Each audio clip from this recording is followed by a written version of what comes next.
Drangleic is the name of the map you explore in the 2014 game Dark Souls 2.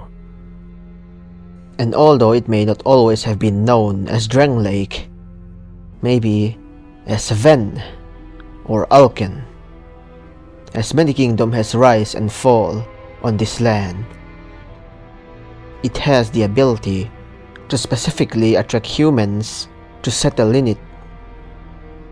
And in this video, I'll be talking about the various kings that has inhabited the land, and the one thing they all have in common: a dark queen who is a daughter of Manus. This guy from Dark Souls 1.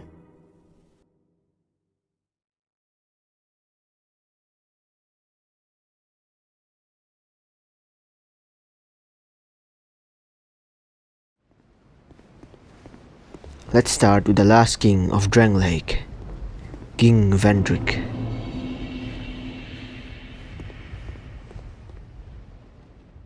The story began with a young but powerful monarch, Vendrick, when he founded a land brimming with riches. So he vanquished the four great ones inhabiting the land. Don't exactly know who these are since the game never told us, but they sound pretty great. And he built his kingdom upon their souls, which he gave it the name Drangleic. Vendrick also had an elder brother, Aldia, who was with him when he took over Drangleic, but later he lost interest in the riches of the land and dedicated his time in studying certain things instead. The king had many loyal knights, and among these loyal knights are Raim and Velstad, who are characterized by their loyalty to their lord, and are considered the left and right hands of the king. So Vendrick had everything a king could wish for: a land, an army of loyal servants, and power. The kingdom was prosperous, and it was during this time that a woman came to his kingdom from a faraway land. A woman of unparalleled beauty. Nassandra. The king fell in love with her, and she soon became the queen of Drangleic. Soon, the queen warned the king about the looming threat across the seas of the giants, whom according to her poses a threat to Drangleic and could ruin the kingdom. Vendrick, wanting to protect his kingdom at all cost, sailed across the seas along with many of his knights and invaded the giants before they ever had a chance to invade his kingdom. Then the king returned after laying waste to their land, and with him he stole a prized possession from them. It is never revealed exactly what this prized possession is, but it enabled him to create the golems and, with the help of them, build Drangleic Castle. To celebrate victory and to show his love and his gratitude to his queen. The queen brought peace to this land and to her king. A peace so deep, it was like the dark. Nassandra was a child of dark, but Vendrick could not see this, as he was blinded by love. But among one of Vendrick's loyal knights, one did see through the dark within Nassandra, and this was Raim. And so, he rebelled against the queen, while Velstad, another loyal knight of Vendrick, remained by his king. This led to a clash between the two, with Velstad becoming victorious and Raim defeated. Raim was then exiled from the kingdom, and as for Nassandra, everything was coming together, exactly as she planned.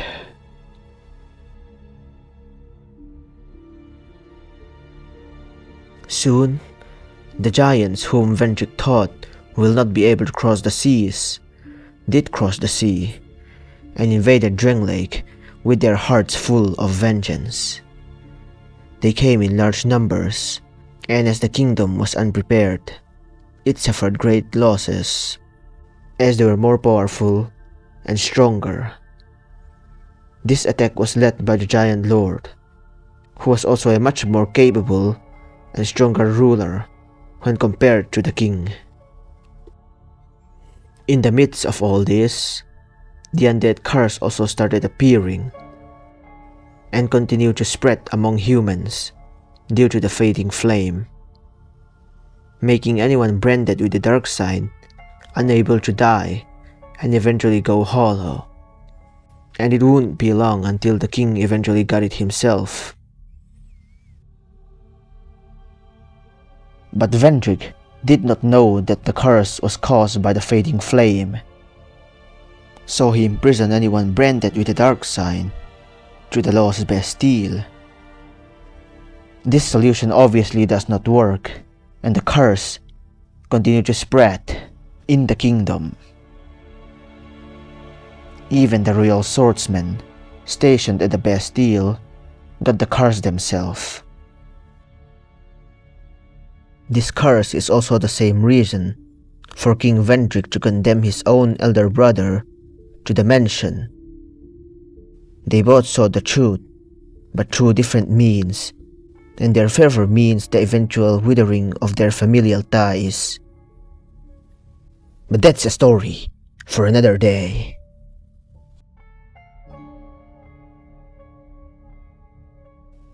The kingdom was in complete disorder.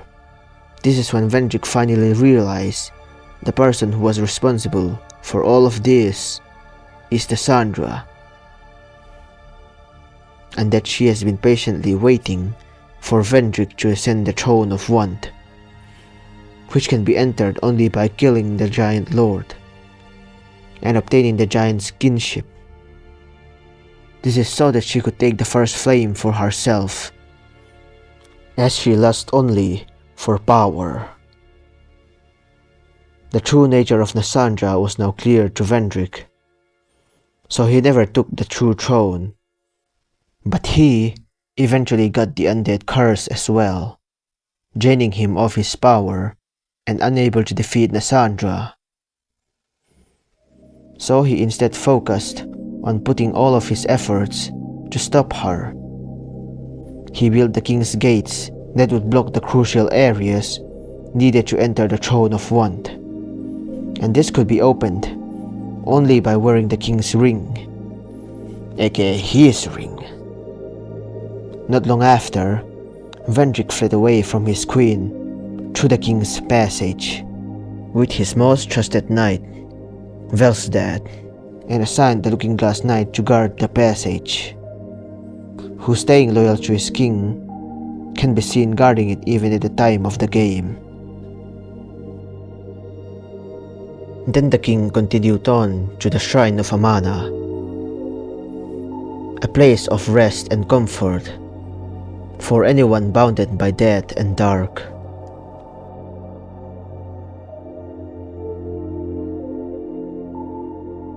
Beyond the Shrine of Amana is the Undead Crypt, the final destination for the dead.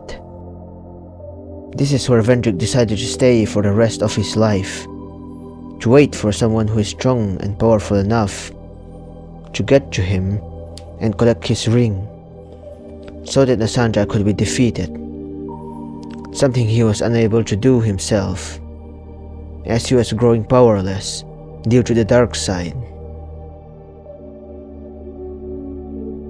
He gave his final order to Velsdad to guard the entrance to his resting place, and the king was not heard from again. The king was successful in repelling Cassandra, but the damage was already done. The kingdom was slowly being consumed by the dark. The war with the giants was ended after a mysterious warrior defeated the Giant Lord, but the damage caused during the war left the kingdom in ruins. The undead curse continued to spread rapidly among the kingdom, causing people to go insane and eventually hollow. The loyal knights who once served Velstad patiently waited for his return, but the wait was too long and they eventually turned to stone. Many castle servants and the like crossed the shrine of Amana to the undead crypt to fetch their lord, but they rest here now, put to death by the king's own guards. Perhaps he's not in the mood for company. all of this happened due to the manipulation of an evil queen and the foolishness of a king blinded by love. Or lust, depending on how you look at things.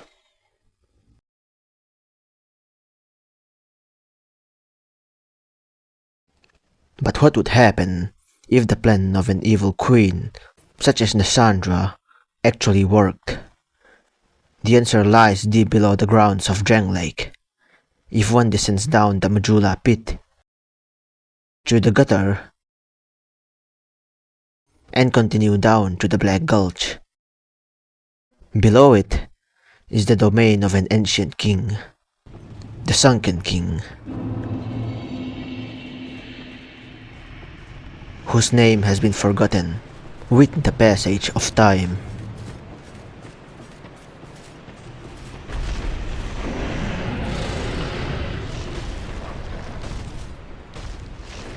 This is Sin, the slumbering dragon, and the story of the Sunken King began when he discovered this dragon slumbering in this place now known as Shulva. It is unknown whether if the king and his subjects were actively searching for it, or if they just so happened to accidentally stumble on the sleeping dragon. But this discovery motivated the king to settle beside the dragon and build a city, which is how the place came to be known as Shulva, the Sanctum City. This temple in the middle of the city is the Eternal Sanctum, erected by the Sunken King to shelter the dragon. The sanctum appears to be a solemn temple, but it is filled with traps and the sanctum soldiers to ensure that no trespassers shall cause offense.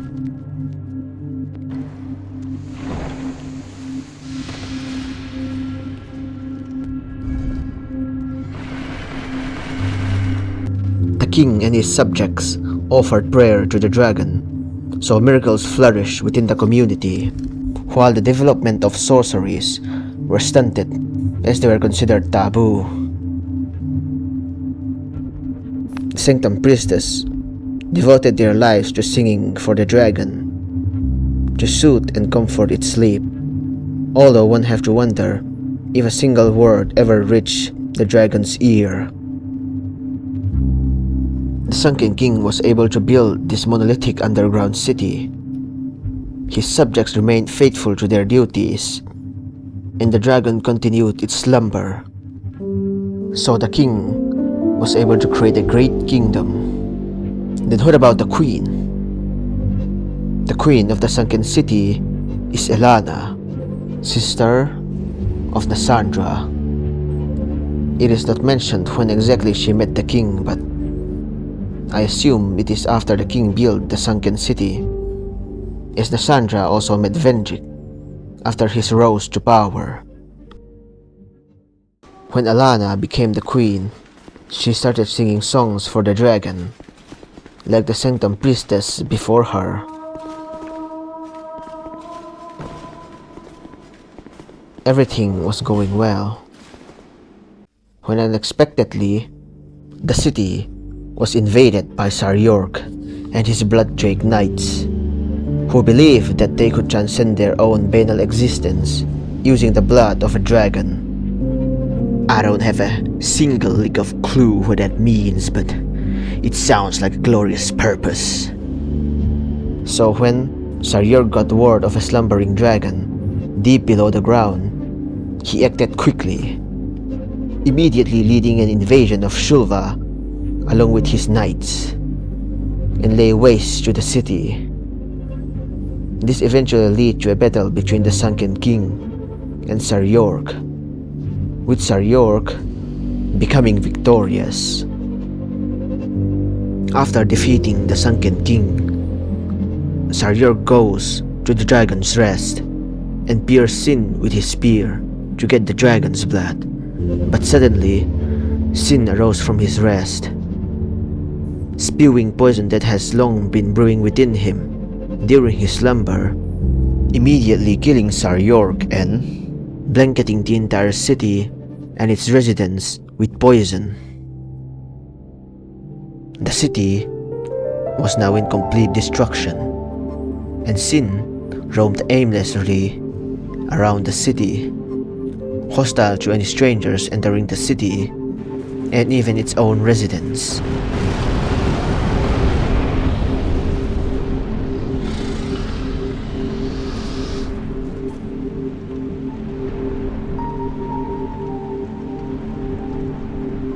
The Sanctum Knights devoted their lives to protect the Sanctum from Sir York and his Blooddrake Knights, and renounced their own flesh. This is why they can be seen with their bodies separated from them, and destroying their individual body is required to properly fight them. But deep within the Dragon Sanctum, there is one person who survived and remained unaffected by the poison: Queen Elana. The Child of Dark continued to stay at the Dragon's Sanctum, continuing to sing melodies for the dragon and guarding the entrance to the Dragon's Rest, the resting place of Sin.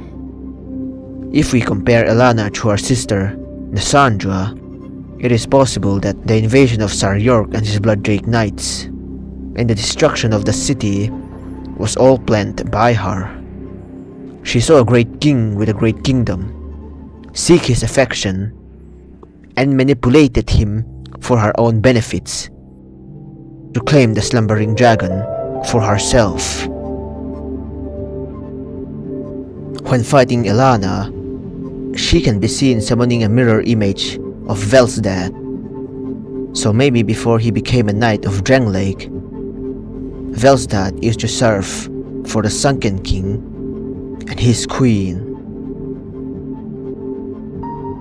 What happened in Shulva is what could have happened to Vendrick's kingdom if he had not realized the true intentions of his queen in time.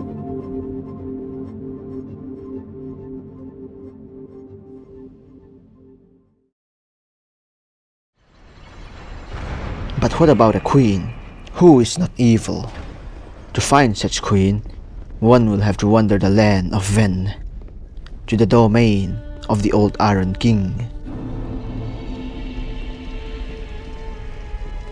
But before talking about the queen, it is important to talk about how the king rose to power. The story of the old Iron King began when he claimed the land of Ven. Like the Sunken King, the name of the old Iron King has long been forgotten. When the old Iron King wrestled this dilapidated region from the kingdom of Ven, the act required all the resources the enfeebled lord could master. But then, he discovered the scorching iron scepter, and with this discovery, he was reborn as a powerful leader. This iron scepter enabled the old Iron King to create and transform iron into anything he wants. So, he built the Broom Tower, which became his main workshop, where he used the iron collected from his land to craft weapons, machinery, as well as armor for his knights. At the king's side was Igel.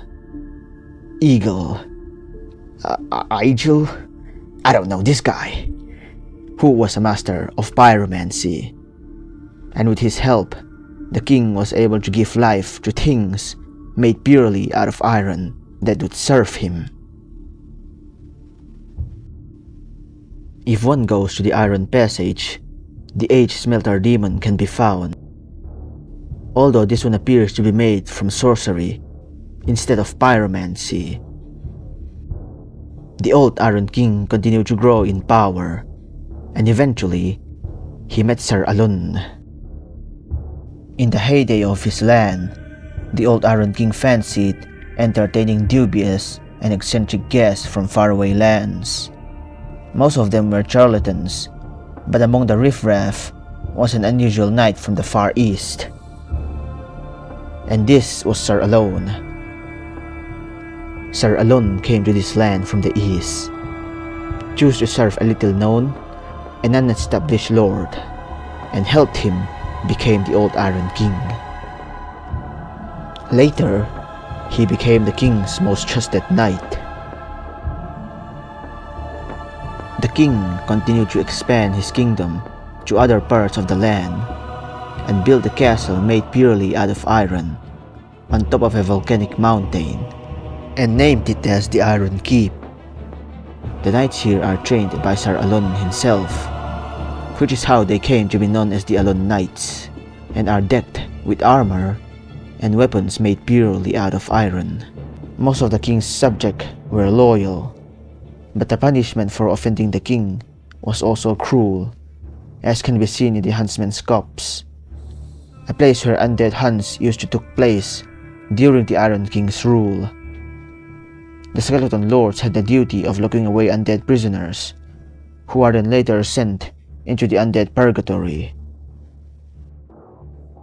where prisoners of the old Iron King are ruthlessly killed by the executioner's chariot, only to be revived again by the sorcerers in an endless cycle.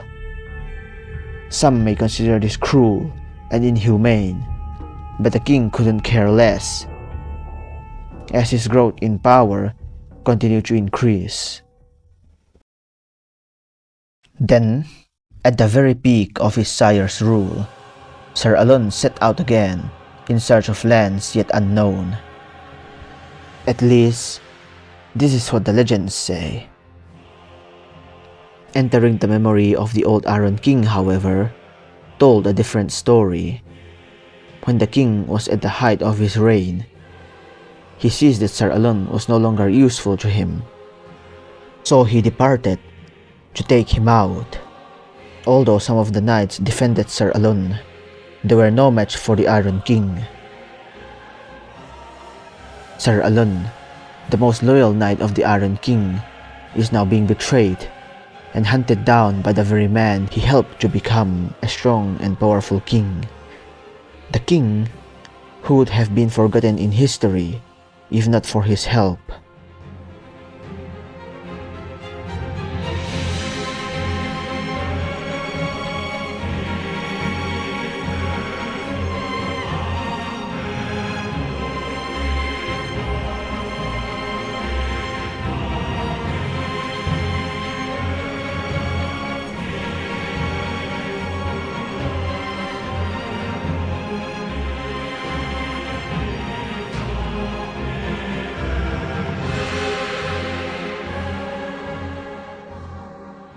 Sir Alun was then defeated by the king.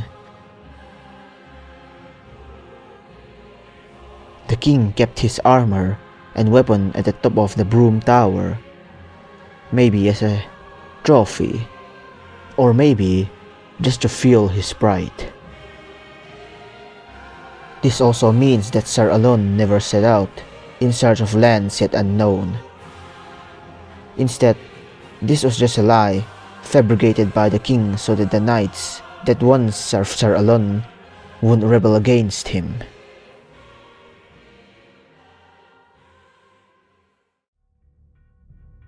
The Iron King continued to rule the land of Ven for several more years, continuing to produce iron and give lives through them with the help of evil, creating monstrosities. At some point, the king even attempted to create a dragon made purely out of iron. This obsession of giving life to masses of iron, however, marked the end of the Iron King's rule. the king created a new smelter demon, like the one from the Iron Passage. But instead of using sorcery to give it life, he instead ordered Eagle to use pyromancy. As soon as the mass of iron was given a soul, it lifts its weapon and immediately swings it towards the king, knocking him down the flaming hot lava below, killing him in a single strike. The death of the king resulted in the kingdom falling into ruins. The broom tower slowly got damaged over time as it is left unmaintained.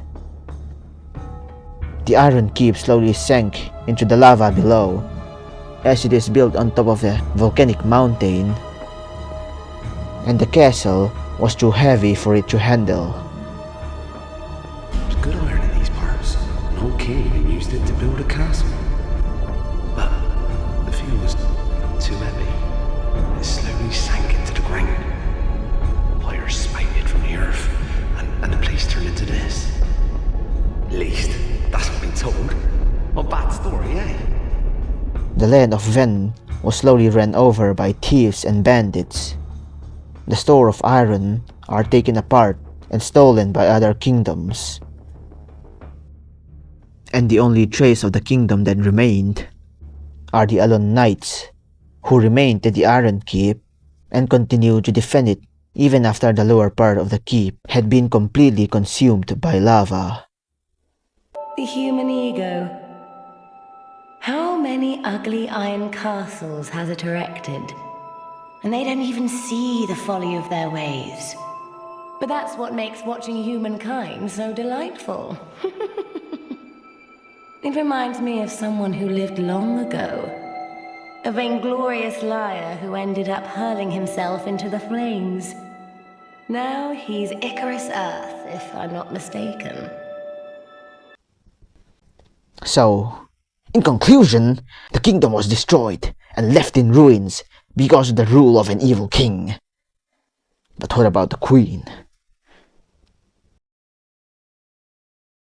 Right before the Iron Keep is the Earthen Peak, where Queen Mitha resides. In a long-forgotten age, before the rule of the Iron King, Mitha was the fairest princess in the land, and she became madly in love with the Iron King, who then was just a prince. They soon got married and lived happily ever after, until the prince came in contact with a child of dark, whose name was Nadalia. Her and the prince fell in love, and the prince soon lost his feelings for his princess. But she still is his princess, and a prince can't just abandon his wife for another, no matter how much they love each other. Both the Iron Keep in the land of Ven and the Lost Bastille in the land of Alken have one thing in common. Both of them contain a bell, Belfry Luna and Belfry Soul. Both the bells are guarded by the bell keepers, who were created by the prince and the princess. The bell of the prince in the land of Ven, obviously created by the old Iron King, Prince. Undead! Undead! Keep your hands off our bell! The great bell of Ven! The bell belongs to the prince, it do! Stay back or we slice you to bits! In my chunks, we shan't be left. Stay back or your pieces! Tiniest pieces!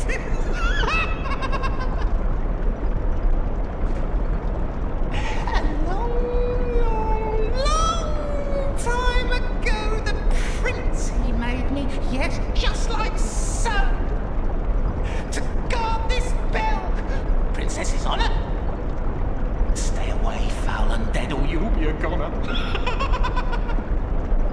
And the bell of the princess in the land of Alken, created by Nadalia.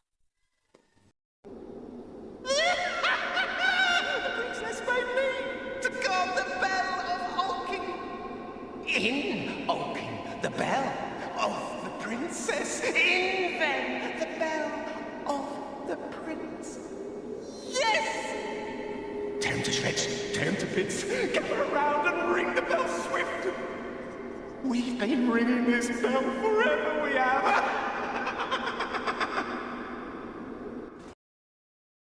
The Lost Bastille is probably Nadalia's own private domicile. Before King Vendrick became the king many years later, then turned the fortress into a prison, as it is suggested that the structure has been used for many purposes by different kingdoms throughout the ages. These bells symbolize the bond between the Iron Prince and the Child of Dark, who could never be united. The bell keepers are their eternal guardians, for that is their love, that is their curse.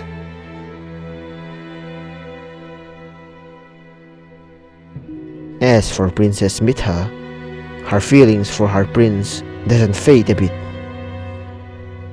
Even after the prince has lost his feelings for her, she still sought his affection, leading her to exploit her subjects to mine the land for poison, which she then uses to poison herself to attain what she believes to be more beauty. But what she couldn't see is that the feelings of the prince remains unchanged, and so she continued to poison herself more and more, despite the monstrous consequences, all for the compelling madness known as love, which resulted in her looking the way she is in the present day. The fairest princess of the land was turned into a monster, all because of her obsession for a man who had lost feelings for her, whose feeling doesn't return even after he became a king, and up until his last breath.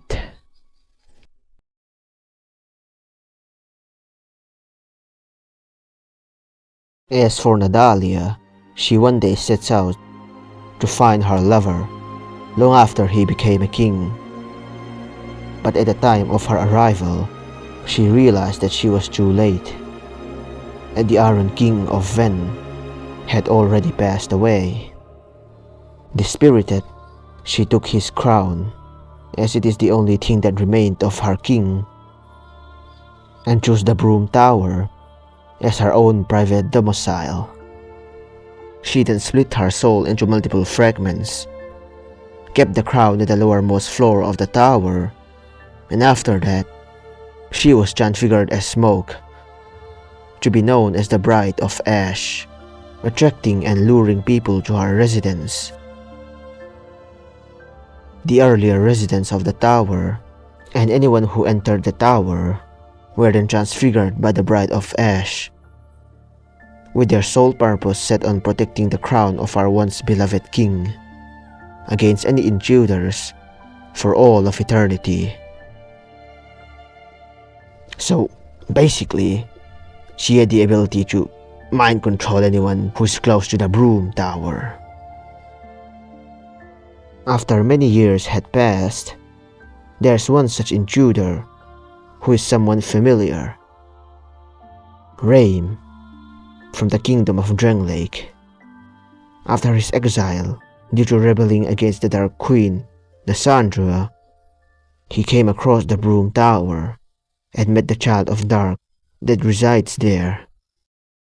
The rebel Raim had the ability to expunge the Black Fog and kill the Bride of Ash himself, but he didn't, as he realized that unlike Lysandra, who lusts only for power, without a single care for her king, Nadalia was defined by her love towards her king, even after many years of his passing. So he chose to settle in this land of fog and live alongside the company of the Child of Dark. Raim was reborn as a stalwart warrior, gaining greater strength, which came not from a regal father like before, but from a newfound mother who gave him true purpose.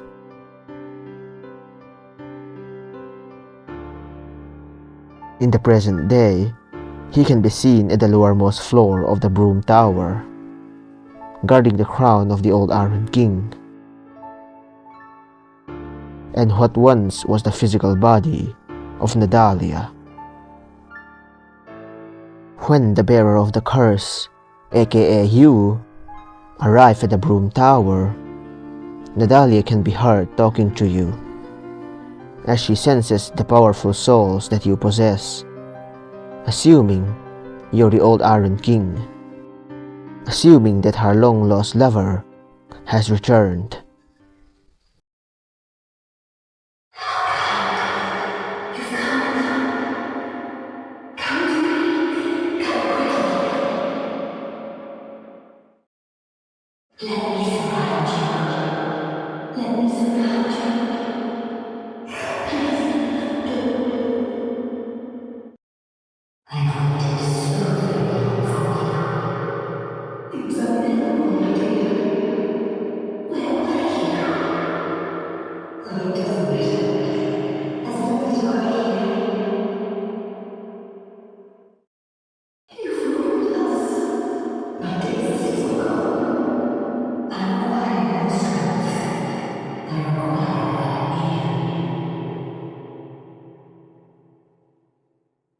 This is also probably why you don't constantly get bombarded by the mind-controlling curse that surrounds the whole tower.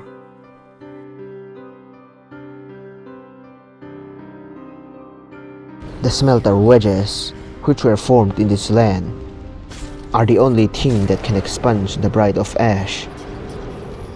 The item description reads, "The Ashen Idol is of great consequence to Nadalia, who, having renounced her flesh, entrusts her very being to it. Using the smelter wedges, slowly shatter her soul bit by bit.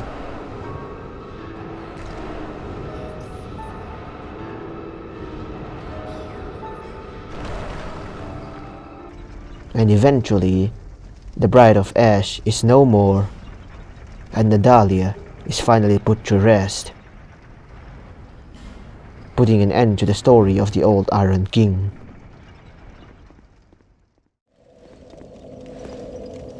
But this is not the last king to be talked about in this video.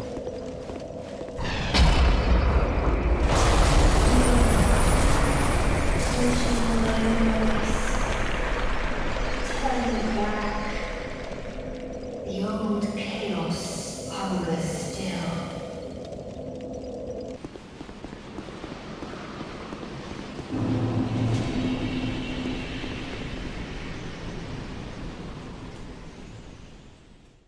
The far lands of Foraza is ruled by the Ivory King. It is said that the Ivory King was once the highest ranking knight in his home of Foraza, famed for its god of war. After taking the crown, they said that he was the first to swing his sword in times of need, be it for his homeland or his people. Like the other kings, he was approached by a child of dark. Her name was Alsana, and like her sisters, she saw that the king of this land was strong, and seek his attraction only to benefit herself. It is revealed later that the king might have known this all along, but he remained ever merciful, and she continued to stay by his side as the queen. He also gave one of his 7 pets, Ava, the duty of protecting the queen to show his love.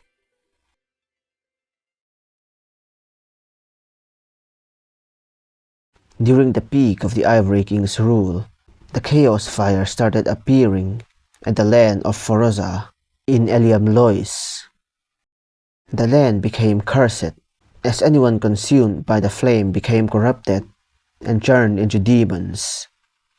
Although the bed of chaos was destroyed thousands of years ago by the chosen undead, the flame remained and continued to spread among the lands. The land soon became barren as the people fled in fear. When the Ivory King got word of this, he acted quickly. He ordered the priestess to appease the flame. The Lois Knights, were commanded to strike down each demon that arose from the chaos, and the retainers attended to the priestess. The king then built a vast rampart to contain the chaos and placed his throne right above the very source of chaos and served as the first line of defense. He also created the rampart golems that were charged with the containment of creatures of chaos within the boundaries of the wall. But even with all the king's efforts, the flame continues to grow more powerful and could not be contained, leading the doors of Eliam Lois to be flung open, resulting in the land to turn frigid and lifeless. Meanwhile, the king was losing his strength, and inevitably, he was drained of vigor. So, he conferred a special carved sword inscribed with the name of the land to Alsana, and gave her the duty of containing the chaos using her ice magic, then plunged into the chaos's heart as a final attempt to appease the raging flame. The loyal knights of Eliam Lois, led by Sir Fabian, followed their king straight into the depths of chaos to exterminate the terrible things that dwelt there, but not one of the selfless knights returned. And so does the king, as they were all consumed by the fire, twisting their minds and turning them into monsters. The king's dutiful subjects patiently waited for his return, but the wait was too long to bear, and they soon started losing hope. The priestesses slowly started disappearing, the residence turned hollow over time, and the Lois Knights were lost without a leader.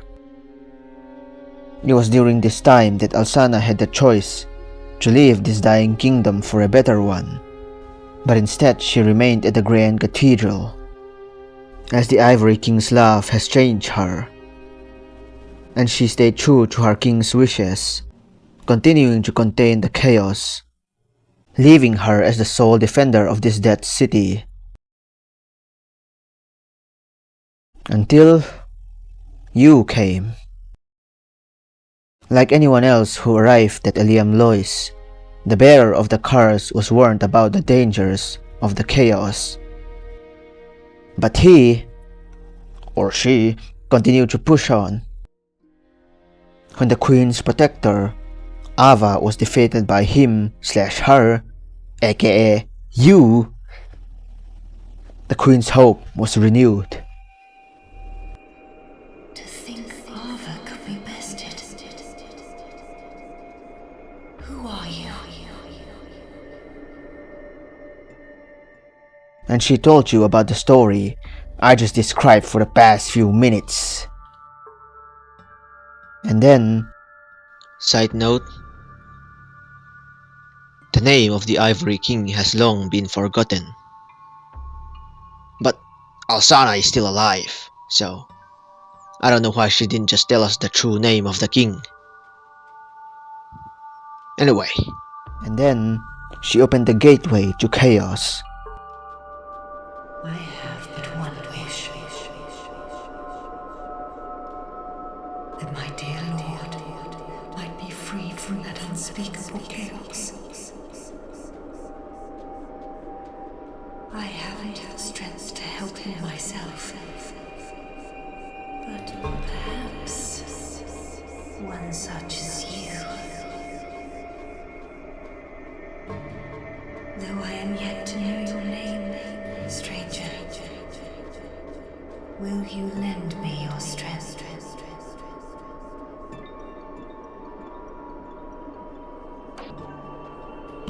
Kind visitor, I thank you. Let me open the path to chaos. And please, do all you can.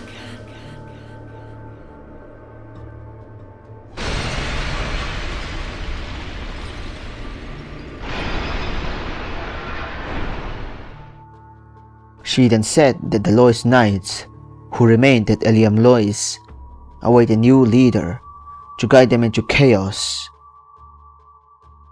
So the next sequence is spent recruiting the Knights of Eliam Lois.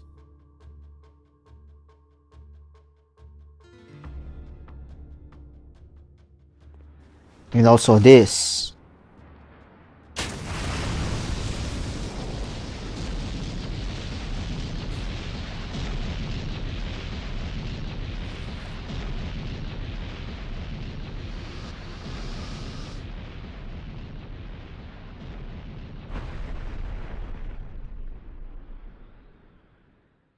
Then, the bearer of the curse, along with the Lois Knights, plunged straight into the heart of chaos to free the king once and for all.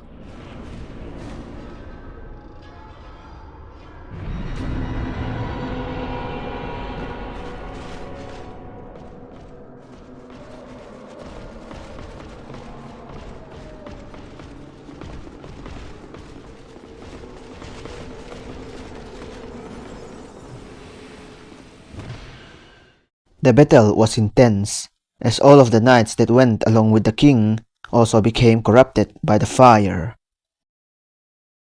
The charred Lois Knights were numerous, but with the help of the Lois Knights fighting alongside you, they were eventually defeated.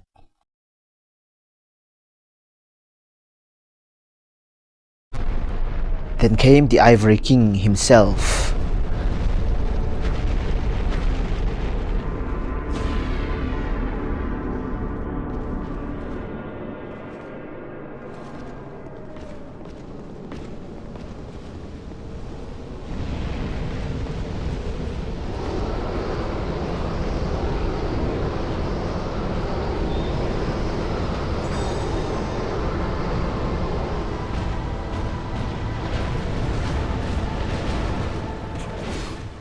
Although the king has been consumed by the chaos fire, his strength did not waver a bit,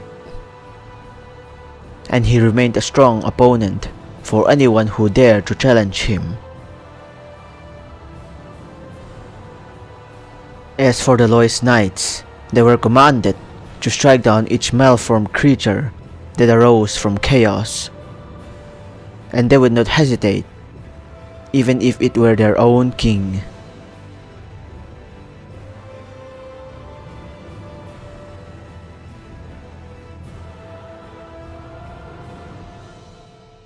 After an intense battle, the Ivory King was defeated and was finally freed from the unspeakable chaos.